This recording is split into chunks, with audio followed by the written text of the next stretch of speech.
สวัสดีครับสวัสดีทีมงานมากเลาะครับแม่นิดแน่สีครับแม่นิดกับพี่สีมากับบ้าบอยครับวันนี้ครับมาหาหน่อไม้ไฟครับผมพี่น้องครับฝนตกใส่2 คืนแล้วครับแต่คิดว่าหน่อไม้เพิ่นสิโปงอยู่ก็เลยพากันมาเลาะครับนี่ครับแม่นิดครัสวับสดีค่ะพี่สีครับสวัสดีจ้านี่จะมากเลาะบ่พาอยู่ซื่อๆจักเชือครับผมพี่น้องพระโตมูนี่ละนั่งมันลูกสวัสดีครับแม่ขามเซ่ครับแม่ขามเซ่เลยขามเซ่เลยเราไปเลาะเบิ้งน้ำกันครับกับบ้าบอยครับพี่สีเมนิดครับพี่โศกสีมานที่ไรบอกครับผมวันนี้ครับมาแล้วพี่น้องนอแล้วคุณน่ะมันงามอยู่ได้พี่สีพี่2 นอปากงามเลยพี่น้องปาดบ่นี่หักเมื่อวานยังไงผุนมันนอปากไง2 อันผุนพี่น้องคุณน่ะบอกอวบเลยพี่ครับโอ้ยน้ำกอปากโอ้ดูไหล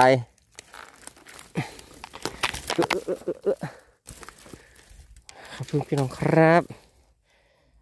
โอ้ดังไรเสียงดังไรคนเงียบบาดข้ามพี่น้องมันบ่มวนกันบ่มันโหดบ่ได้มันคนเคยบอกมาเป็นสัญลักษณ์พี่น้องพอพี่น้องดิหัวด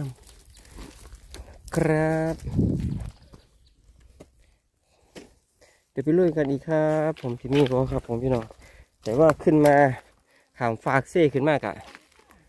ก็เห็นแล้วดิครับผมพี่น้องก็เห็นอยู่ครับ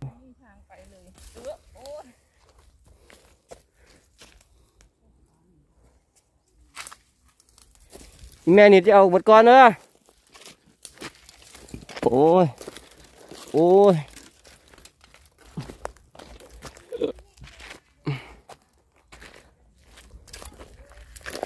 มันจะได้หอดหมองมัน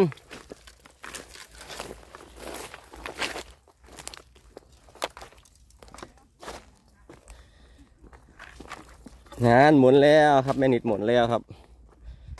ขอทำไมแล้ว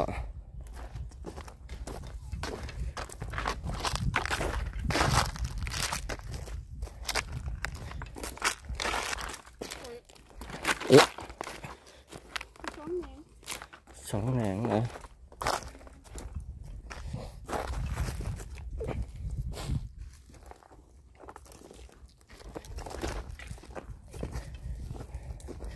ขนาดฝนตกใส่กับว่าแห้งไปในดอกเนาะว่าแห้ง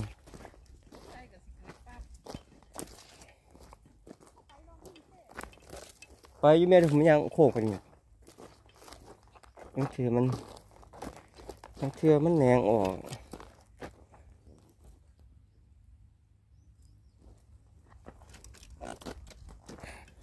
พี่น้องยางรอน้ำกันก่อนได้ครับผมพี่น้องครับเดี๋ยวบ้าบอไปพ่อมองน้องใหม่เพิ่นออกกันครับผมเดี๋ยวไปติดตามกันครับเห็นไหมแม่หักเลยครับพี่สีโอ้มันมีอยู่นี่ดิ3-4 อันอยู่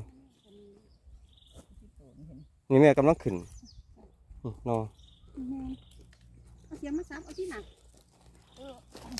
นั่นแม่ข้างในน่ะบักงามอยู่เด้โอ้ยอันนี้ก็สั้นๆเอามันตะโกให้มันยาวก่อนมันกำลังขึ้นมันมีอันหนึ่งเข้ากับอันนี้มันกำลังขึ้นหลายอยู่เลยกำลังเอาเปาะแบะขึ้นพี่น้องครับพอแล้วครับบ้าบอยพอแล้วพุ่นน่ะโอ้แหนงใหม่ๆเลยครับแหนงใหม่ใหม่จากรถโอ้ยครับ2 แหนงครับ2 แหนงพี่อันนี้แห้งไงครับเพอเวอร์อยู่พี่น้องพุ่นพี่น้องผมโอ้ยนอนี่แบบไงครับยังน้องใหม่ไฟใหม่พี่น้อง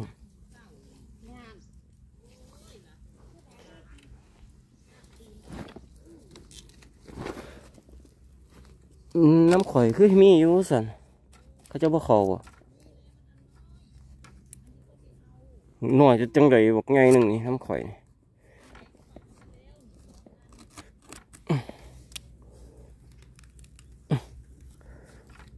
อ้ยพี่น้องฮะพี่น้องแต่แล้วก่อนน้ำผมเขาเจ้าบ่เขา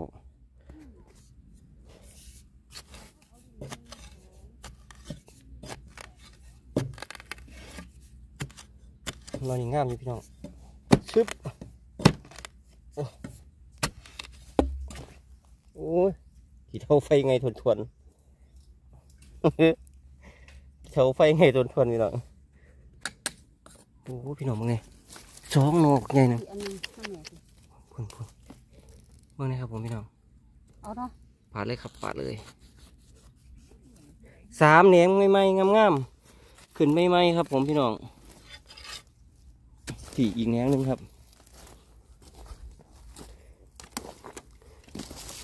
น้องมากล้ามเลยครับผมพี่น้องสี่อันมาไหม ไม่ยาว อวบเนาะเขามันขึ้นใหม่เนาะนี่แหละครับผมพี่น้องแหนงหน่อใหม่ถ้าเกิดว่าเพิ่นขึ้นไม่ไหมครับถือฝนถือหยังนั่นบักสวยบักงาม สวยเลย พี่น้องแหนงครับแหนงครับแหนง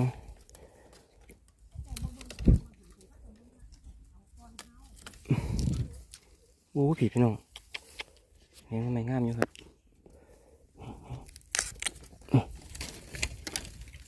งามอยู่แหนงงามโอ้ยครับ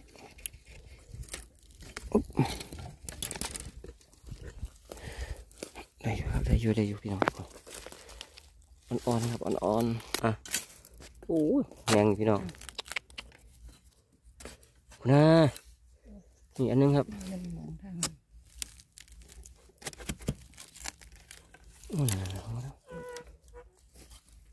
โอ้ยขึ้นใหม่ๆขาวๆครับโอ้ยสองอัน อันทึ่งอีก2 อัน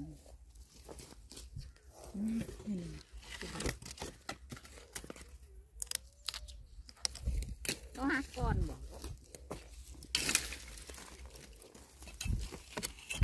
เอาไปสิปาดพี่น้องมึงเนี่ยนะครับโอ้ยมันเป็นตอนตัวพี่สิ ต่อมันเตะขึ้นบ่ แม่นไม่แตกพี่น้องเห็นบ่ข้างล่างเจออีก1 แหนงครับนี่พี่น้องผมแหนงนี่สวยๆใหญ่อยู่ครับมุกใหญ่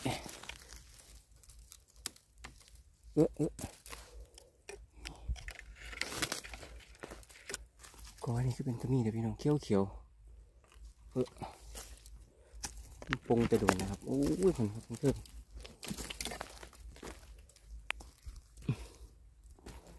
พี่น้องอ๋อนี่สวยมากสวยเลยครับ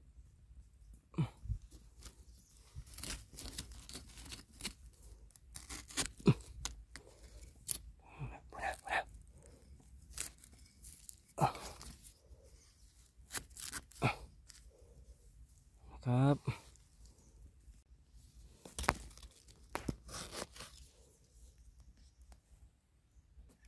เห็นว่าแม่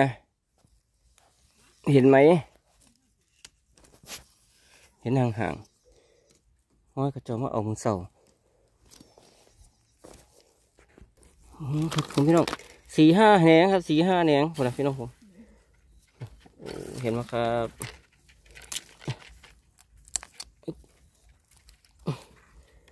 เอาถึงครับ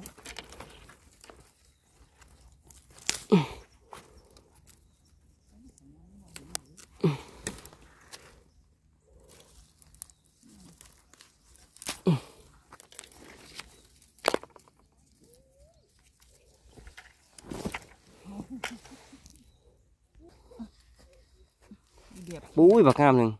เจ้าก็เหลียวเห็นป่ะนอนแดงๆแบบนี้เขาไม่เห็นเลย มันสีเดียวกันก็ปอไฟ สีนอสีแหนงคุณตัว นี่ยืดจังได๋บัดโอ้ยแต่ละ ขั้นว่านั่งจูนบางอีดีบ่เห็นเลยนี่ บ่เห็นดอกคันบ่นั่งเบิ่งใกล้ ขนาดเขาไม่นั่งอยู่ใต้กอมันเขายังบ่เห็นเจ้าอ๋อยังบ่เห็นลำมัน ๆสีมันคือกันเนาะ บ่ทันได้หักบ่ทันได้หักเห็นบ่มีบ่พี่เสีย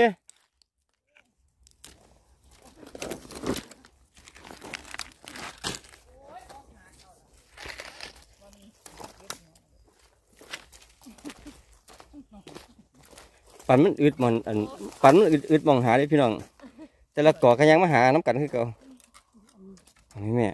อุ้ยอันนี้งามจุดตัวเลยเขาจะบ่ทันได้หัก หักแล้ว มือสั่นเขาเอาเลยเนียง นี่เด้นี่ อีเมียก็นั่นเอาเนียงใหญ่ขึ้นมาเลย เอากัน ไป เด้อ เขาเบิ่งสักก่อน เอากันเด้อ เอาคนเดียวสั่น เอาขอมันเอาขอมัน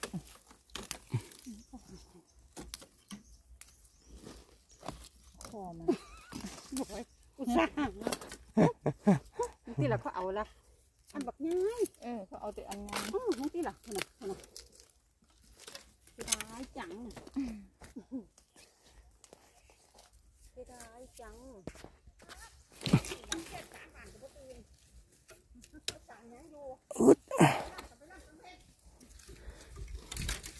ไปงานกลางคืนต่อได้ไหมแม่นโอ้นอนขาวครับพี่น้องอุ้ยก็อ่อนเถอะปาดแบบอ่อนเลยตรงนี้ครับโอ้ยพุ่นนะยังบักหลายนะครับยังบักเลิกเลยเสียดายครับ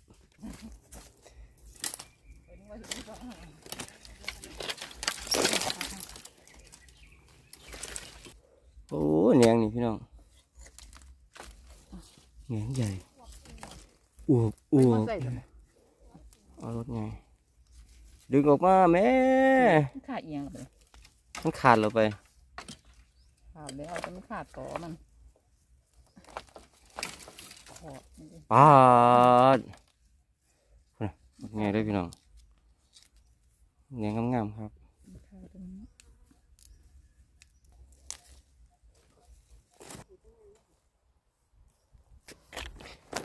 ยังไปอีกหมองหนึงเหรอพี่น้องน้ำใหม่ครับอีเมลจะเห็นอย่างจะเสียงควายบ่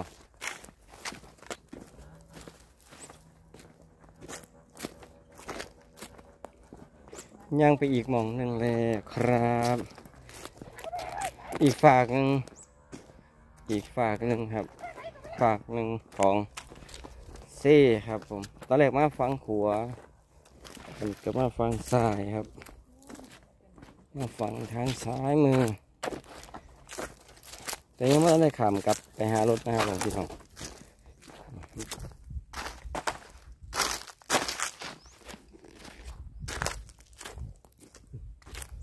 พี่ก็มันจะอยู่อีกฝากหนึงครับ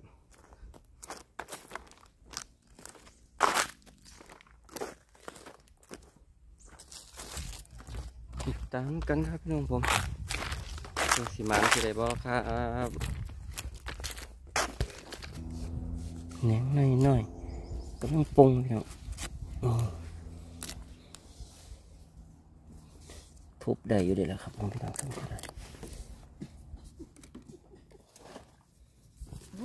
ยางน้ำหอยเจ้าก็เจ้า เฮ็ดจังใดสันมันก็มีหมองหากินหมองเดียวกันนี่แหล้วเนาะ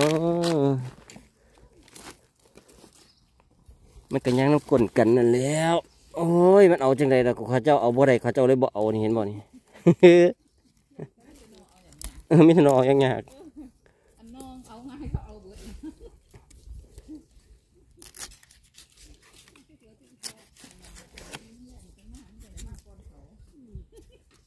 มันไม่เกี่ยวกันหรอกแม่เขามาอันนี้นะบอกเจ้าโลดท่านสิมาจะอันนั้นอีหลีนะ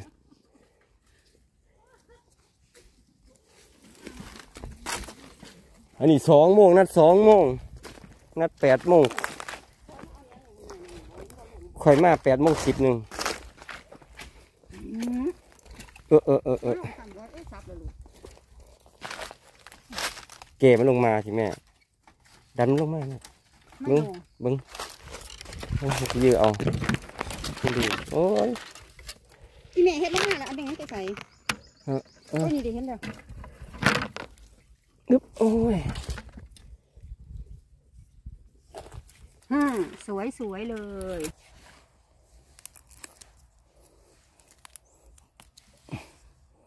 แห้งทำไมพี่น้องเห็นบ่นี่ลายบ่ มีแค่นี้แหละโอ้ย กำหนึ่งก็จะคือเบเอา ก็บ่เห็น จะบ่เห็น อันนี้ยังไง บ่เหลือสิ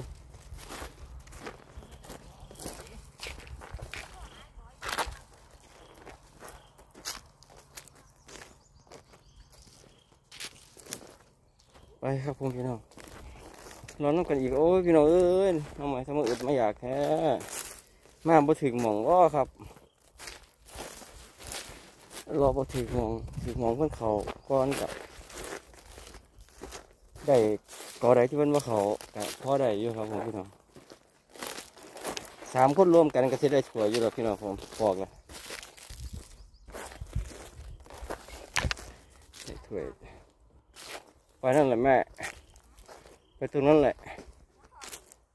ไปหันละเฮ้ยคุณอะไรฟังไทยไม่รู้เรื่องเลย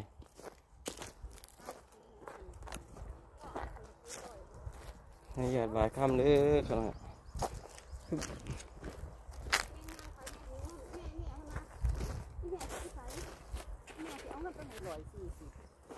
ครับแม่ ทำนี่ก็เอาทำนี่ก็เอา เอาเนี่ยไม่มีอ่ะ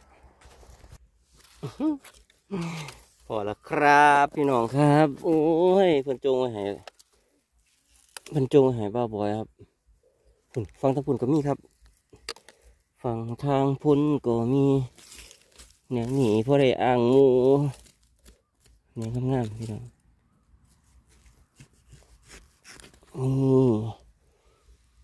สวยงาม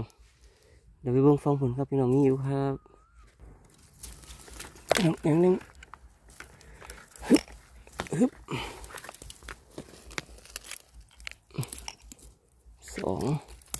3 4 5 67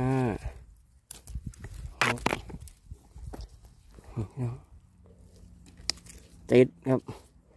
7 แหนงครับ7 แหนงแหนงครับผม8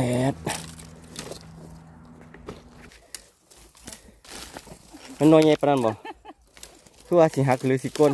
อันนี้ ใส่ ทำไมดิน โอ้ยคนน่ะพี่น้องนอกบักใหญ่หนึงคนนะโล่คนหนึงนอนละโล่ปาดนอนนี่สมาโพดมาโพดแท้ นอนนั่งดินใหญ่พี่น้องนอนนี่บ่ได้พอโลดอกครับผมหา6 ขีดอยู่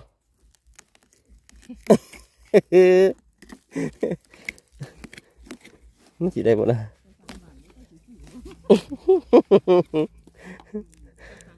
จะสร้างทางได้แล้วไม่มันคือดึงบ่ออกล่ะมันใหญ่หลายพี่น้องดึงบ่ออกเลยโอ้ยในกินบ่เนาะสิได้จะเปียกคือว่าบ่จากหรอกโอ้ยพี่น้องปาดออดครับผมพี่น้องครับนอนละ5 ขีด 6 ขีดเหลืออยู่บนพอเครื่องขีดช่อย โอ้ยตายแล้วโอ้แนวนี้คือหลอนตาเพิ่นเถอะแนวนี้หลอนตาผู้มาก่อนครับผู้มาก่อนอุ้ยโอ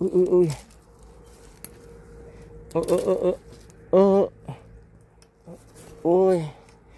พี่น้องครับหักเอาขอเอาบองครับผมพี่น้องจังได้หลายพี่น้องอึ๊บหลายอยู่ครับก้อนนี่หลายอยู่พี่น้องก้อนนี่เยอะอยู่นะครับเยอะอยู่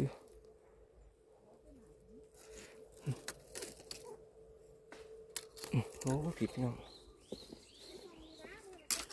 พี่โอ้ครับนี่ป้าพี่น้องก่อนนี่สุดยอดเลยพี่น้องเรียบร้อยพี่พูดนะพี่น้อง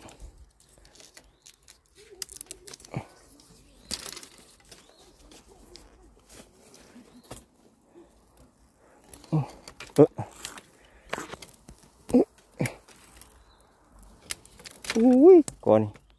นี่เราพี่น้องคนเบาเขาที่ได้หลายเป็นกำอยู่ครับกอเดียวหน่อบางใหญ่เลย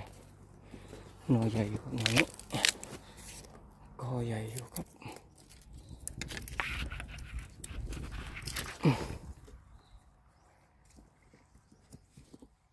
ไม่มีคนเอาไปมีใครเอาหรือยังเนี่ย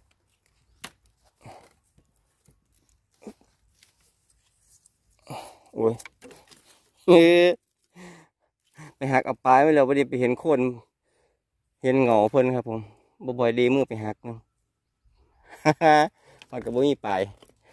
เจ้าของเอาเลยนี่นะครับได้กำหนึ่งครับผมพี่น้องครับไปปอกเอาคอเอาพงเพิ่นเดี๋ยวไปเบิ่งน้องกันอีกครับผมพี่น้องผมอีกอันนึง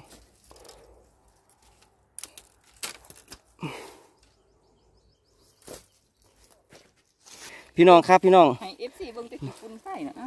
พี่น้องครับเอาหน้าเอาตาก่อนครับเอาหน่อยไงมาโซ่ก่อนครับผมพี่น้อง เอาหน้าเอาตาก่อนหน่อยเหี่ยวเลี้ยวเอาไว้ข้างล่าง นางเอาตาก็บอกเขียนคิวเขาก่อน บ่มีแป้ง ทำไมไม่เหมือน เอาอันนั่นบ่สีเทาไฟครับผมพี่น้องครับนี่ครับผลงานรอบเสาครับรอบเสาครับผมพี่น้องผลงานรอบเสาไอ้นี่กระตาบ้าบอยครับนี่กระตาบ้าบอยนี่กระตาพี่สี ที่ตั้งมันกระตา นี่กระตาพี่สีครับอุ้ยงามอยู่ครับผมพี่น้องน้องใหม่ปอกร่วมกันก็จะได้หลายอยู่ครับนี่กระตาเมนิดอุ้ยเพิ่นเรียกเอาตัวนอนงามๆเพิ่นนะพี่น้องเตาสามเตาก็งามแต่พี่น้องนี่แบบงามเลยเนื้อเยอะมากนะเนี่ยครับผมสำหรับช่วงเช้านี่กะสีขอไว้สักนิดเท่ากันครับสิพากันไปปั่นกินเขาสิพากันออกเมื่อไปปั่นกินเขาบ่บ่อยลืมถุงมือมาบ่อยสิไปเอาถุงมือครับพี่น้องสุดกะทิมาในขาบเก่านี่แหละครับผมพี่น้องมันจังบ่ขี้คันซักครับมันถือกี่ฝุ่นไฟเงินกับบ่มีซื้อแล้วครับพี่สีก็เล่ากับบ่แจกโอโมในจากบาท แจกโอโมมูนแม่เนาะกับผมสำหรับคลิปนี้ครับไว้สำหรับนี้สักก่อนครับผมพอกันคลิปหน้าให้พี่น้องอยู่ดีมีแห้งร่ำรวยสุขภาพแข็งแรงกันทุกคนครับผมสวัสดีครับบายพอกันรอบสวยครับรอบบ่ายครับผมพี่น้องครับรอติดตามว่าสิพากันไปอีกส่วนหนึ่งครับไปอีกฝั่งหนึ่งสิได้บ่จะไปรอรุ่นน้ำกันครับผม